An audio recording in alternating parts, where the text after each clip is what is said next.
Welcome to the Iron Mind Podcast. Join me, Josh Brumley, as we explore the minds of those who forged their paths through legal battles, business triumphs, and creative conquests.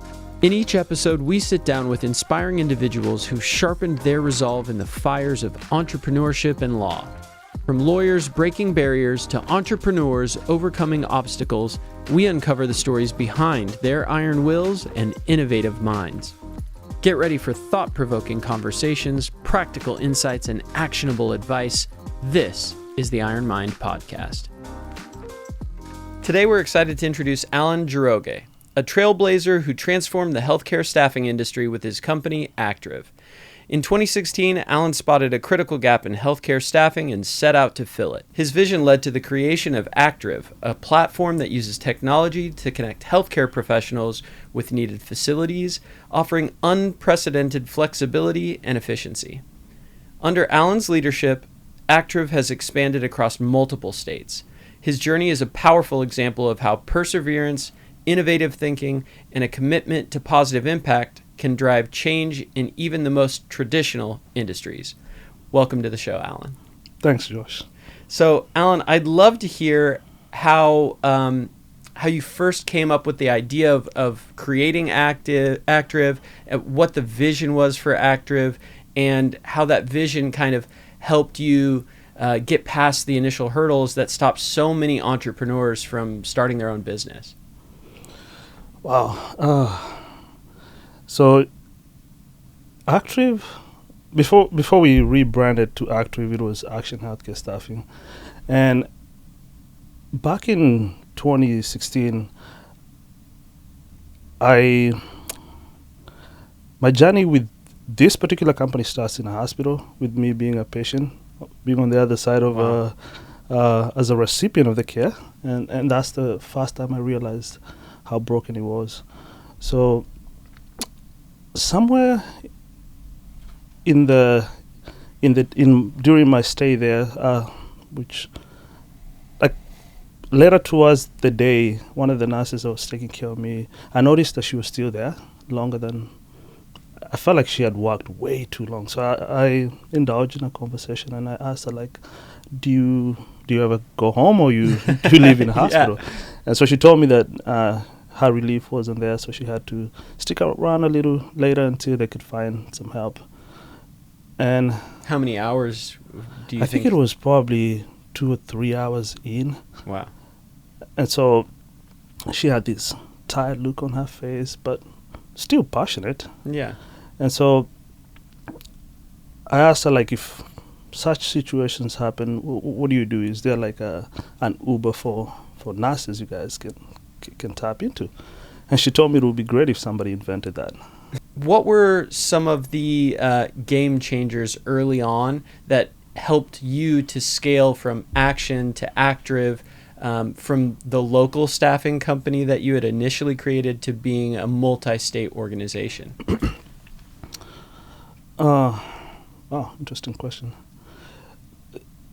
There was a lot of factors. For me, the reason why I chose to even register like a traditional staffing company is because you can't solve a problem you don't understand. And I wanted to be able to understand how things were done. And from that perspective, then we can figure out how do we innovate and accelerate the changes that we want to make.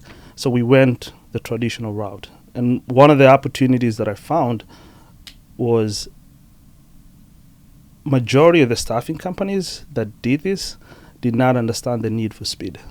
So most of them would send an email or make phone calls to the nurses in their pool to ask them to pick up shifts.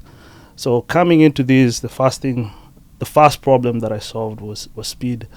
And it was funny the way we did it. We took Google Hangouts because it would allow us to send text messages, and we'll pick a block of shifts, curate them, and just allow the nurses to say yes or no. So you would just send like bulk text messages to everyone and say, these are the shifts that we have available at these locations, or?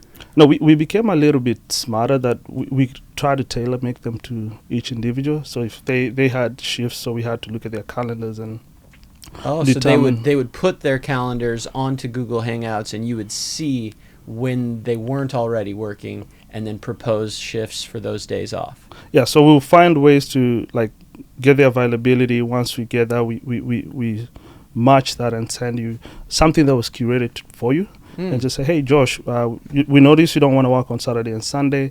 You want to work Monday through Friday, and you want day shifts. So we'll send you day shifts that are very close to you. How many states are you in right now?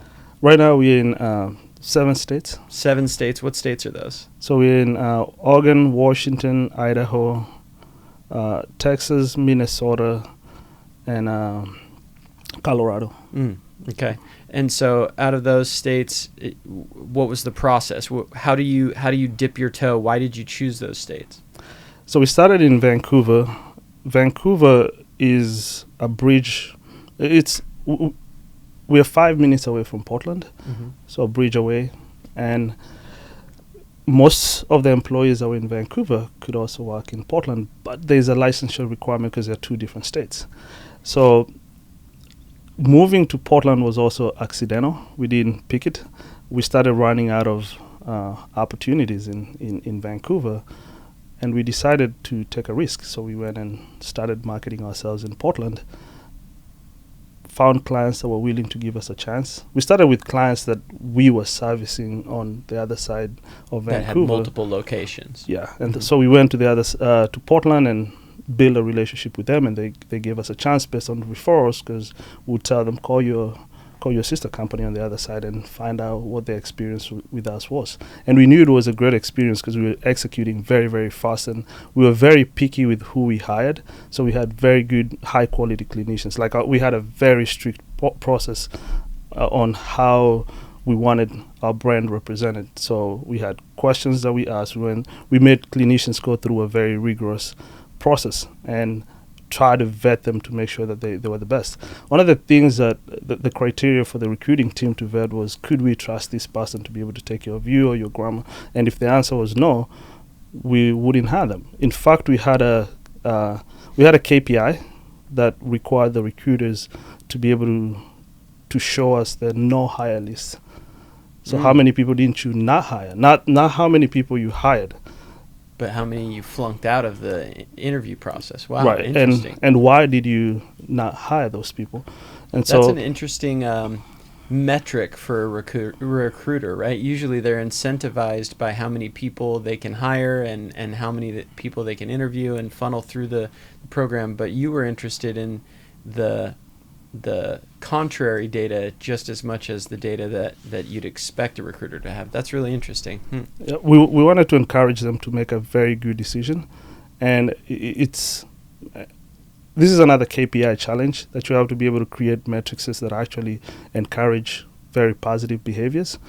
And sometimes organizations usually look at it like, if I'm looking for hires, then that should be the most important metric that we look at. But you should also look at the other side that encourages them to be able to make very good decisions, and you should be able to track that, because it's a factor in the way your business is managed. How did you, what was your management team like early on, and how did it develop to where it's at right now? How do you, for lack of a better term, clone yourself? Because it's really hard for a lot of business owners to get out of running the business like a law firm, being the lawyer, to being the CEO, and being able to step away from day-to-day operations and be more of a visionary and be more of a strategic thinker.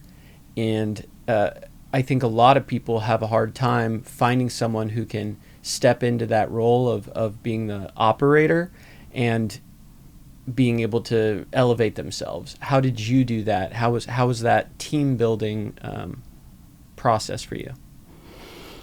Wow, that's a very interesting question. So there are multiple stages that every entrepreneur needs to understand, that at every stage in your company, you as a leader, you'll have to develop different skills. At the very early stages of your company, you have to learn how to do everything. And at a very later matured part of your business, you need to be able to learn how to lead and manage a system, not people. And the system has people. And I'll explain that. When I started, we didn't have job titles. I had 3 or 4 business cards that I used depending on what I was doing. I had one for business development. I had one for the CEO. I had one for whatever. And if I'm going out for business development, I was never the CEO. I always presented myself as business development. If I was going out talking to lawyers to be able to learn different things about laws, then I was a CEO. So you get to learn how to wear multiple hats. And that's the same thing that I expected from anybody that I hired, is that we won't have very specific job titles. The mission will be the boss, not a title, we didn't have this hierarchical structure. It was just, we show up and whatever the mission for the day, not the mission for the company, the mission for the day. Because you're a very young startup, you're basically trying to survive. Right. And whatever you show up that day that shows up on your plate is the mission for the day. And so that was the boss. And whoever had the most competency to be able to do that was the one that led everybody else. So there was some autonomy in the way we were doing things. So if today our biggest thing is recruiting, the person with the highest skills in recruiting was the one that was in charge. Basically, they were the ones helping navigate everybody else, and the rest of the team was there to be able to help get that mission to become very successful. As we started growing,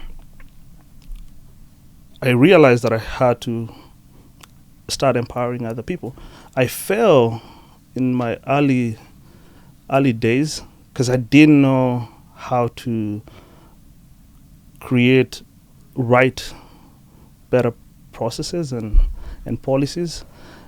And so there was a huge gap because I brought on people and we were growing very fast. That's the other challenge. My entire mindset was focused on growth versus how we're going to run this thing.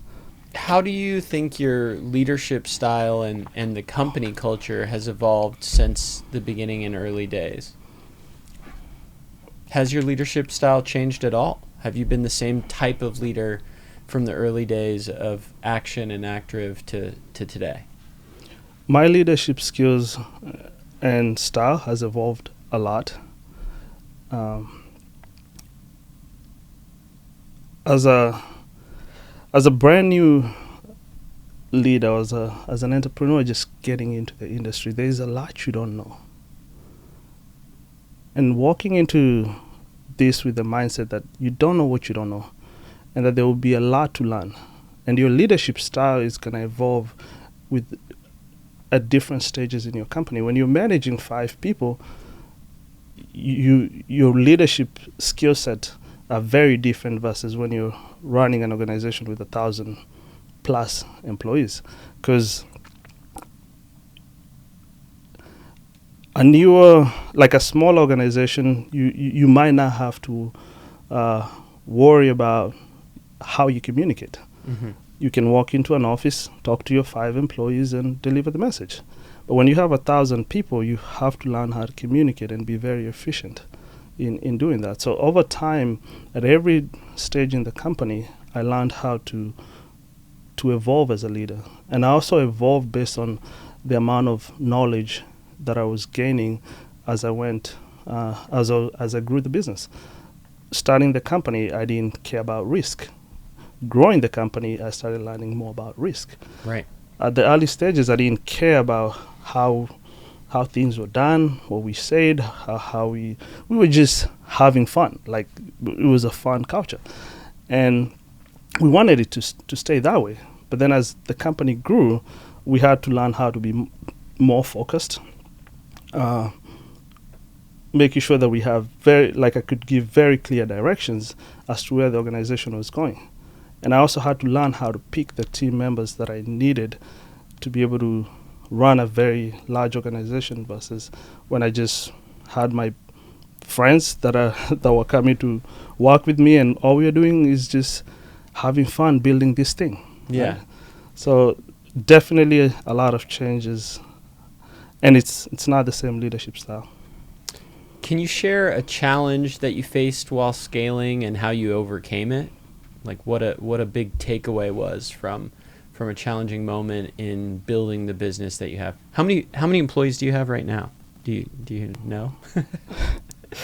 So we have about 1,300 employees on payroll every week.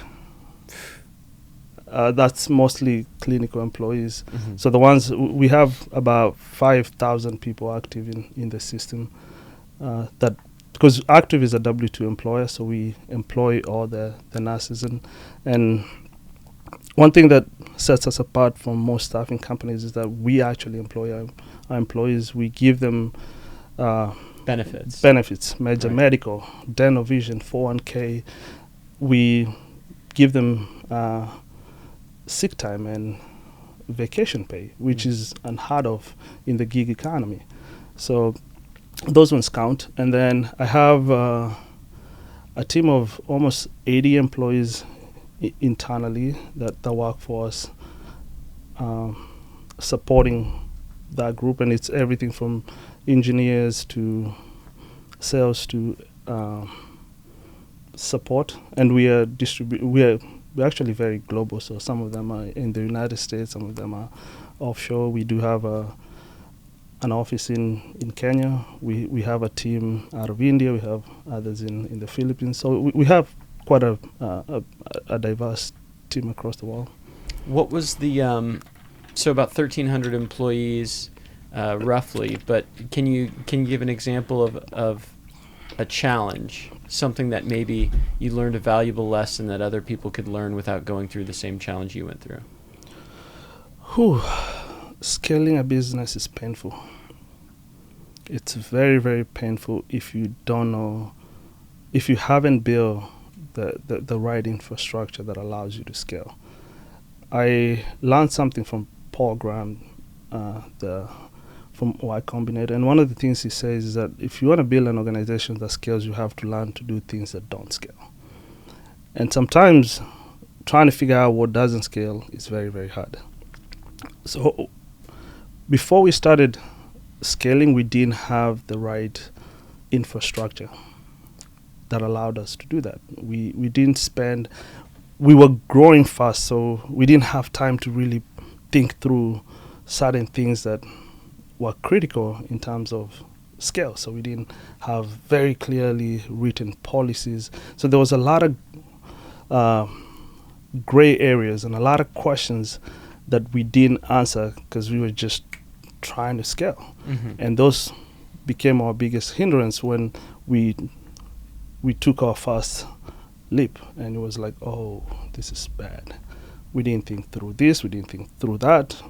Now we have a lot of risk exposure, and that's something that I would encourage anybody that is thinking about scaling to really take their time and think about how to scale and learning how any process, because once you put so many people into a certain process, you'll be able to see the shortcomings of that particular system if you didn't think through it.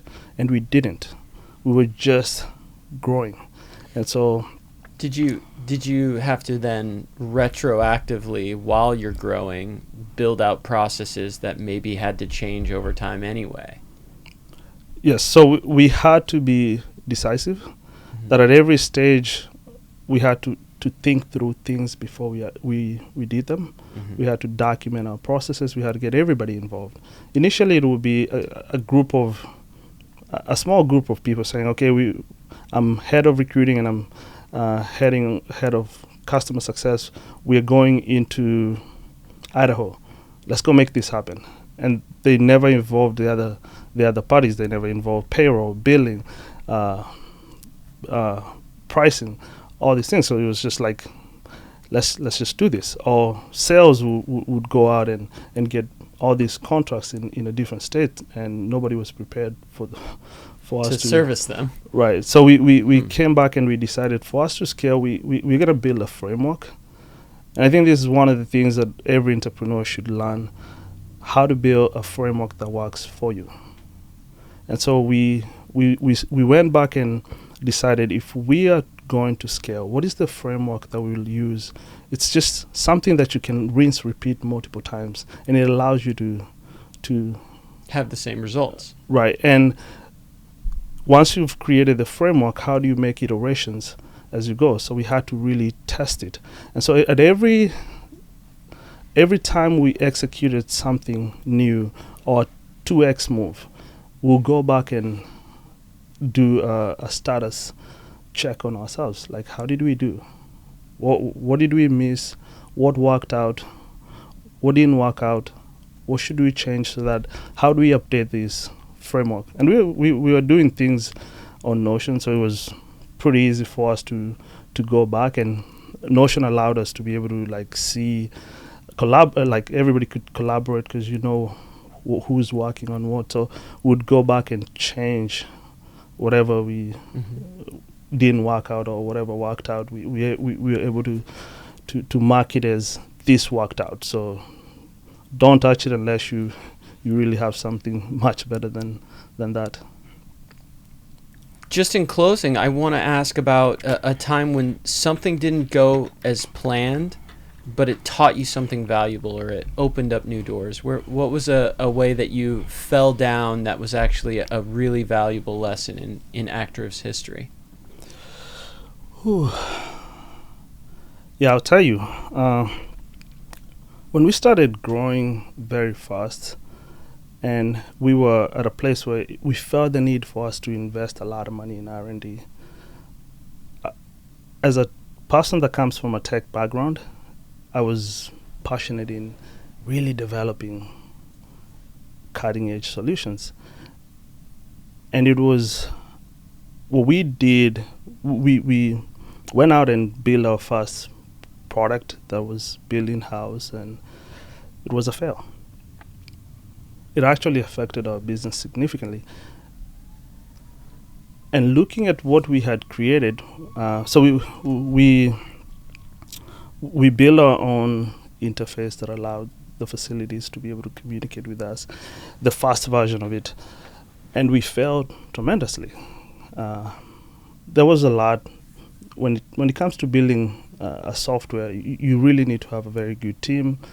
They have to be very focused, and you have to have a lot of things in place. And this is why I wouldn't recommend anybody, if you don't have the right resources to go out and build a software, don't do it. If you can find something else that works for you and you just focus on growing your business, do that until you're in a place where you feel like, I really have to have this. Because once you start building a software, you have to put a team together that develops it and keeps making changes.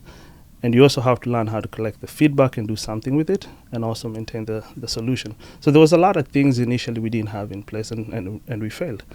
But something interesting came out of this.